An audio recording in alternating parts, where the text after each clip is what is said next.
guys, ሰላም እንዴት ናችሁ? እንኳን ሰላም መጣችሁ። Welcome to Harris Baking. ዛሬ ደግሞ እንደዚህ ያማረና ጣፋጭ የሆነ ቀላል የኬክ አሰራር አሳያችኋለሁ። ለቤቢ ሻወር የተሰራ ኬክ ነው። እንደምትወዱት ተስፋ አደርጋለሁ። ላይክ አድርጉ guys please። አንድ ጊዜ ፈልጊው ነው። አመሰግናለሁ። ሰብስክራይብ ካላደረጋችሁ ሰብስክራይብ አድርጉ። አዲስ ቪዲዮ ስጭ እንዲደርሳችሁ የደወል ምልክቷን ተጫኗት። Enjoy. ወደ ቡጣችን ስንገባ እዚህ ጋር የፍርኖ ዱቄት አለኝ። እሱን ዱቄሻ ካረኩ በኋላ ጨው ቸሰሴሻ አረግበታለሁ። እሺ ጨው እናረጋለን። ከዛም ይሄኛውን ጨው ተጠቀምኩት ነኝ። ከዛ ቤኪንግ ሶዳ አረግና አንድ ላይ እነፋቸዋለሁ፣ አቀላቅላቸዋለሁ፣ አደብላልቃቸዋለሁ። እሺ ድብላቄል ምናምን ከዛ እንደዚህ ንፍቴሻ አረጋለሁ። alright ከዛ በኋላ ቺን ዱቅ አረጋትና እዚህ ጋር ሌላ እቃ ላይ ስኳር አረጋለሁ። እዚህ አንድ ከግማሽ ኩባያ ስኳር ነው ተጠቀምኩት። ግን በጣም ጣፋጭ እንዳይሆንባችሁ የምትፈልጉ ከሆነ ግማሿን ተዋትና አንድ ኩባያ ብቻ ማረግ ትችላላችሁ። ከዛ እንቁላል አረኩኝ። እንቁላሉ room temperature ነው። ከፍሪጅ ወጥተው የተቀመጠ እንቁላል ነው። ከዛም በኋላ ካኖላ oil ወይም vegetable oil or coconut oil መጠቀም ትችላላችሁ። either way የትኛውም ይሆናል። እሱን oil እንደዚህ እናንደቀድቅና ቸሰስ እናደርጋለን። እሺ ከዛ እንደዚህ ካደረግን በኋላ እሺ በሉ ጋይስ እንደተለመደው ኦኬ በደም ዌስት አታርጉ። ሰምታችኋል። ከዛን መቷለን። ጠፍጥፉ ምቱ እስከሚወፍር ድረስ እሺ እስከሚወፍርና ትንሽ ነጣ ይላል። እንደዛ እስከሚሆንን ድረስ በደም እንመታዋለን።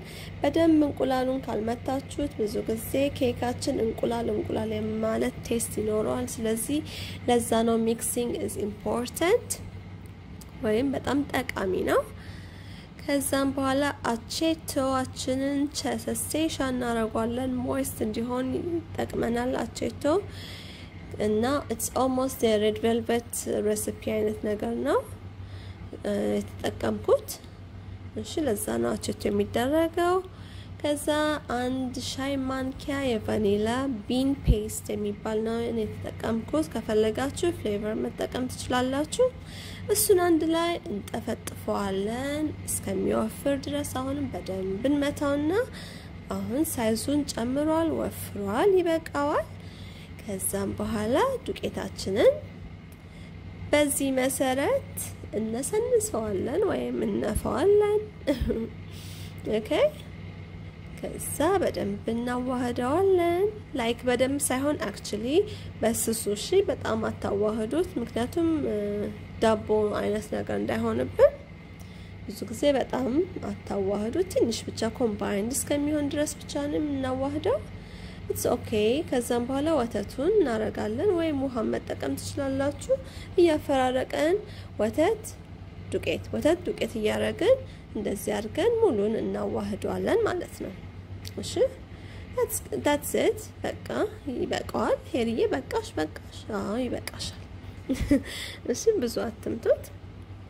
ከዛ በኋላ ሌላ እቃ አመጣለሁ። ምክንያቱም ከለር ስለምቀባቸው አንደኛውን ብሉና አንደኛውን ፒንክ አረጋዋለሁኝ።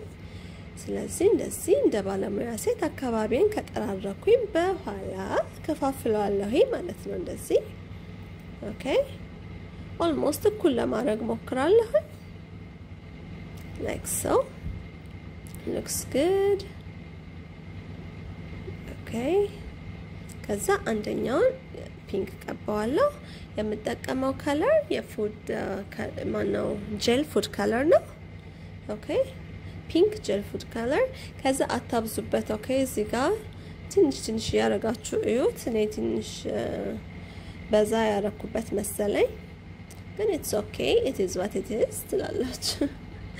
ከዛ ብሎንም ኦኬ ትንሽ ያረጋችሁ ቼክ አድርጉት። በጣም ድምቅ ያረጋል። Okay, like so. That's the way we now wahed እና ስታዋህዱት እጥፍ ቁርስ ነው እሺ ላይክ ሊጡን ማለት ነው ኦኬ ስናማስለው ማለት ነው ገብታችኋል ማለት ነው ከዛም በኋላ እዚህ ጋር ግሪስድ የሆነ ፓን ወይም ፓትራይን ዘይት ቀብቼ ከዛም በኋላ እሱ ጋር ጩዜ ሻረኩኝ ብሉን በሌላ ፓትራ ፒንኩን በሌላ ፓትራ አድርጌ አንድ ላይ ከታቸውና ለ45 ደቂቃ ወይም ስቴኪን ስከት ደረቅ ሆኖ እስከሚወጣልኝ ድረስ ቤክ አረጋለሁ ከዛ ይሄ ቤክ ዶኖ ቀዝቅዞ ነው ኦኬ ከዛ እንደዚህ እንቆርሰዋለን ራይት ከቆረስኩት በኋላ አካባቢን በደንብ አጸዳና እሺ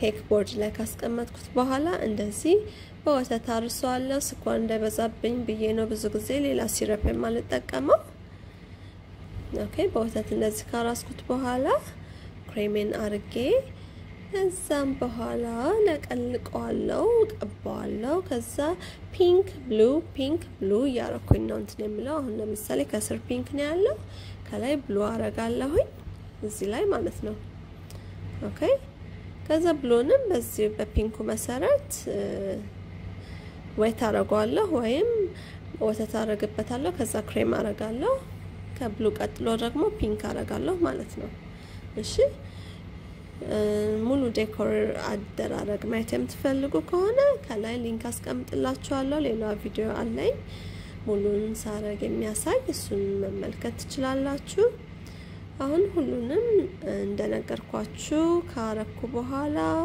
ፍሪጅ ውስጥ ዱቅ አረጋለሁኝ ለትንሽ ደቂቃ ለ30 ደቂቃ ምናምን አካባቢ ሙሉ እንደዚህ ከቀባው በኋላ ክሬሙ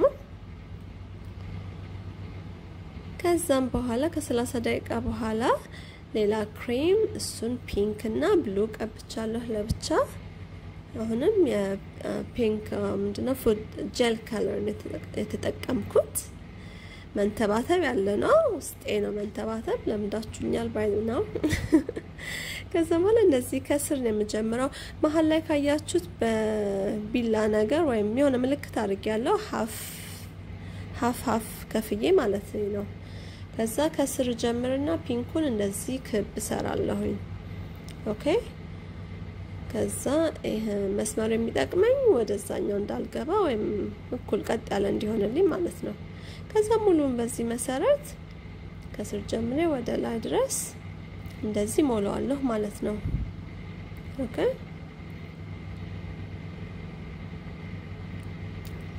there ከዛ ብሎንም በዚህ መሰረት ከስር ጀምሬ ከዛ ከላይ ያለውን ደግሞ እንደዚህ አድርጌ ሞላሁት ማለት ነው ኦኬ አለቀ ሶ ኢዚ አይደለ ይሄ የክሬሙን አሰራር ከፈለጋችሁ እሱም ከላይ ሊንክ አለ ራሱን ክሬም የተጠቀምኩት አዲስ ነገር አልተጠቀምኩም ከዛም በኋላ ፎንዳንት ሮል አድርጌ እነዚህን ሼፕ ያወጣሁት በፎንዳንት ሼፕ ማውጫ ነው እሱን አድርጌ ከዛ ሰካካሁትና አለቀ ደቀቀ ይሄን ይመስላል ጋይስ በጣም አመሰግናለሁ እስካሁን ስለተከታተላችሁኝ ላይክ ሰብስክራይብ ሼር ማድረግ አትርሱ አዲስ ቪዲዮ ስጭ እንዲደርሳችሁ የደወል ምልክቷን ተጫኗት thank you for watching bye